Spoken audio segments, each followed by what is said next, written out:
Salut la team, bienvenue dans ce nouveau vlog Xinom Event numéro 7 aujourd'hui au programme. À savoir, avant de commencer la description de cet event, qu'il a fait l'objet de pas mal de modifications au fur et à mesure du temps. Pour vous la faire courte, grosso modo, l'event 6 et 7 à la base était inversé.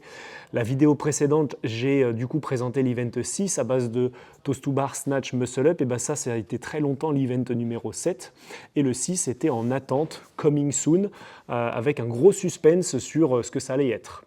Ils ont finalement levé le suspense il y a quelques jours, ils ont inversé les deux events, donc le 7 est passé 6, le 6 est passé 7. Ce qu'on présente aujourd'hui du coup, c'est le 7, qui a été très longtemps, comme je le disais, gardé secret.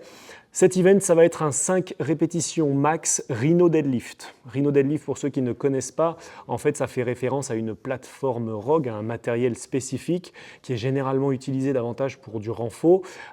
C'est un système globalement de poulies qui va venir chercher la poulie verticale. Donc on va pouvoir clipper éventuellement une barre, on va avoir la poulie directement entre les deux pieds, on va pouvoir réaliser plein d'exercices différents. Mon avis sur ce workout, il est simple, je m'attendais bien évidemment à ce que ce soit un test de force, étant donné la variété un petit peu des mouvements qui étaient déjà mis en place et les compétences qui étaient déjà testées sur les autres events. Donc je m'attendais à ce que cet event surprise soit de la force. De la force brute, oui, parce que moins technique que le snatch en démarrage, que le clean qui va arriver sur la fin de la journée de dimanche.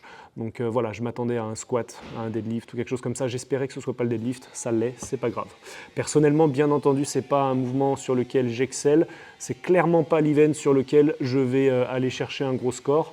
D'autant plus que je ne connais pas les subtilités du Rhino Deadlift.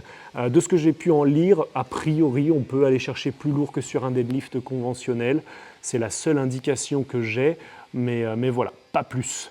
Bien évidemment, cet event, il va favoriser les crossfitters extrêmement puissants, les gros gabarits qui viennent éventuellement du power building, de la force, de l'haltérophilie, etc.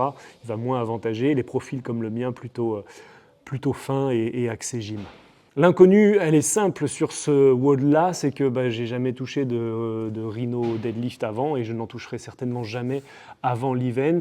Je ne sais même pas si dans la zone d'échauffement, il y aura vraiment de quoi s'échauffer sur la machine ou si ce sera vraiment réservé uniquement pour le floor et qu'ils vont nous faire échauffer sur du deadlift conventionnel à la barre. Je n'ai absolument aucune indication à donner sur ça, mais du coup, grosse inconnue, c'est probablement l'event que je vais clairement le moins préparer. Très honnêtement, pour ce qui est de la préparation, il n'y a pas grand-chose à dire. J'ai fait du deadlift du coup récemment, depuis le début de la préparation. J'en avais intégré dans ma programmation, notamment parce que j'avais fait quelques petits cours avec Dindin et sa super programmation bodybuilding. Et du coup, j'étais reparti dans une petite session à base de 5x3 en dead stop, de manière à travailler un petit peu, notamment mon premier deadlift, qui est souvent celui qui me tape le plus. Après, en touch and go, je m'en sors plutôt pas trop mal. Donc j'ai effectivement travaillé du deadlift conventionnel, mais ça reste un mouvement qui est compliqué pour moi.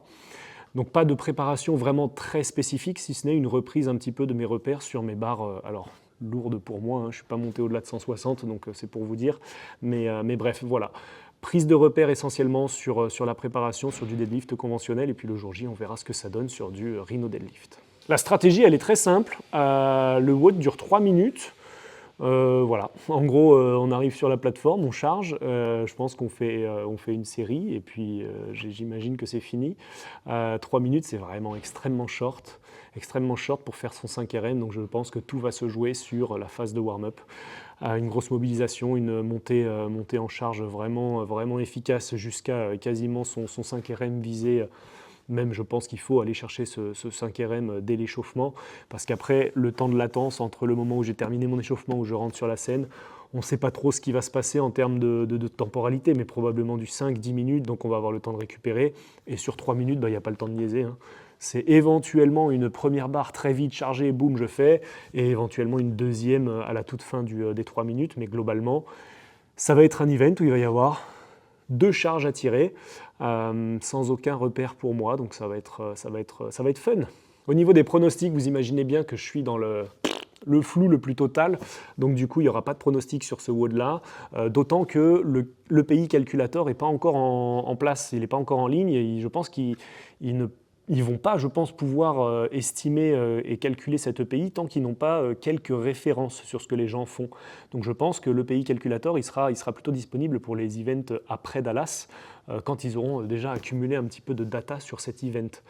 Donc du coup, voilà, je ne vais pas chercher de pronostics spécifiques. Honnêtement, je ne vais pas aller chercher un deadlift, à mon avis, au-delà de un 5RM, au-delà de 150, 160.